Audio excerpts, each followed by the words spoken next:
Señora Murling, comenzó, ¿podría ayudar en el pabellón de expósitos? La matrona entrecerró los ojos con desconfianza. ¿Por qué? Yo estoy segura de que coser está muy bien, pero me preguntaba... Con un bebé en camino, la experiencia con los niños me vendría bien. La señora Murling negó con la cabeza. Yo no lo creo. ¿No puedo, entonces? Puede. Me refiero a que no piense que lo va a disfrutar. Es muy ingenua. Supongo, pero no veo inconveniente. Vaya, entonces. Use la entrada de la cocina y asegúrese de cerrar la puerta al entrar. Charlotte le dio las gracias, cruzó el salón y se dirigió al pasillo de la cocina. Pero entonces la puerta se abrió ante ella. «Oh, señorita Charlotte, perdona, cielo, casi te atropello. Hola, Sally. No pensabas entrar, ¿no?» «Sí, eso iba a hacer». «Bueno, supongo que a la señora Cripps le vendrán bien tareas de costura o de limpieza». Vet aquí una vegada uns porquets, els 3 porquets d'un conte molt famós. Un dia els nostres porquets estaven jugant despreocupats i la senyora Granota, que vivia al fons del pou, estava molt enfadada. Sou uns marrans! Per què no tireu la vostra brutícia en un altre lloc? Sorprès, el porquet de la casa de palla, el més petit, va contestar.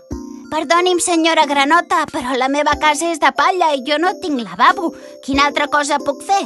L'altre porquet, el mitjà, que també havia escoltat les queixes de la senyora Granota, va intentar explicar-se. Té molta raó, senyora Granota, però la meva casa és només una mica millor que la del meu germà. El tercer porquet, el més gran i treballador, i el que tenia la millor casa de tots, va dir: «Oh, no es preocupi, jo sí que he construït un lavabo de ciment, no com els meus germans, que són uns ganduls». Llavors, els 3 porquets es van adonar que cap d'ells tenia la solució per a aquest problema.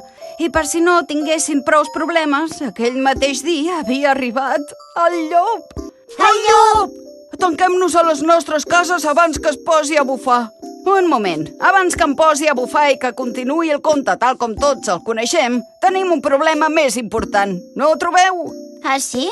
Quin problema pot ser més important a part que te'ns cruspeixis? L'aigua del pou està massa bruta, i si l'aigua de sota terra ho està, els camps també estan bruts. I si rentem el pou amb sabó? I si tapem el pou amb pedres? I si no bevem més aigua i ja està? Que difícil és tot plegat, i a més, tinc tanta set. Damunt de l'arbre, per sort, hi havia una cigonya que els havia estat escoltant.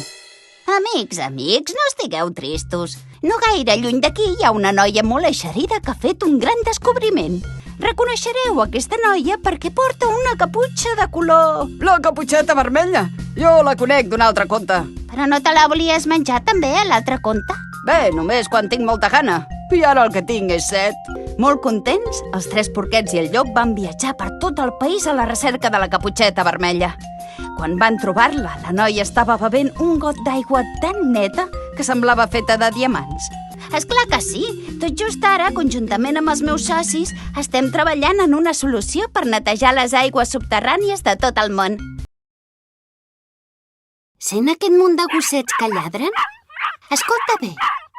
Sents aquest que està buixant ara? Doncs aquest era jo, en Theo, de ben petit. Mentre m'entretenia jugant amb una simpàtica Marieta, vaig adonar-me que se n'havien anat sense mi. Em deixen aquí?